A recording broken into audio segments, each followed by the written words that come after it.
YONO அதிகாரம் 4. யோனாவுக்கு இது மிகவும் விசனமாயிருந்தது. அவன் கடுங்கோபம் கொண்டு கர்த்தரை நோக்கி விண்ணப்பம் பண்ணி, கர்த்தாவே, நான் என் தேசத்தில் இருக்கும்போதே நான் இதை சொல்லவில்லையா?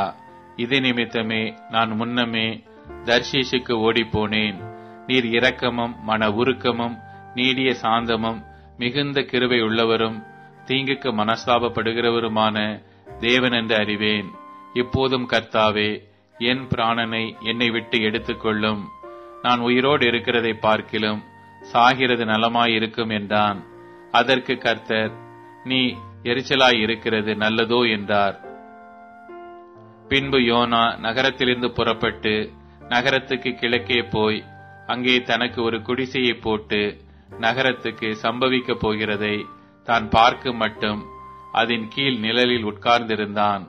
யோனாவுடைய தலையின் மேல் நிழல் உண்டாயிருக்கவும் அவனை அவனுடைய மனமடிவுக்கு நீங்களாக்கவும் தேவனாகிய கர்த்தர் ஒரு ஆமணக்கு செடியை முளைக்க கட்டளையிட்டு அதை அவன் மேல் ஓங்கி வளர பண்ணினார்.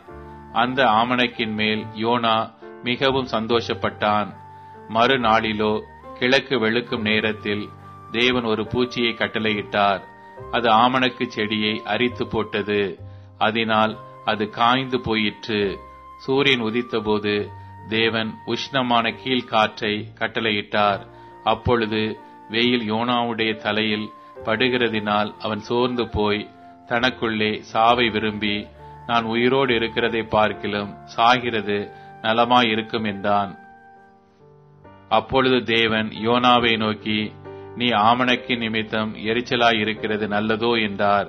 அதற்கு அவன், நான் மரண பரியந்தமும் எரிச்சலாய் இருக்கிறது நல்லதுதான் என்றான். அதற்கு கர்த்தர், நீ பிரயாசப்படாததும் நீ வளர்க்காததும் ஒரு ராத்திரியிலே முளைத்ததும் ஒரு ராத்திரியிலே அழிந்து போனதுமான ஆமணக்குக்காக பரிதபிக்கிறாயே. வலது கைக்கும் இடது கைக்கும் வித்தியாசம் அறியாத 120,000 பேருக்கு அதிகமான மனுஷரும் அநேக மிருக ஜீவன்களும் இருக்கிற மகா நகரமாகிய நினிவேக்காக நான் பரிதபியாமல் இருப்பேனோ என்றார்.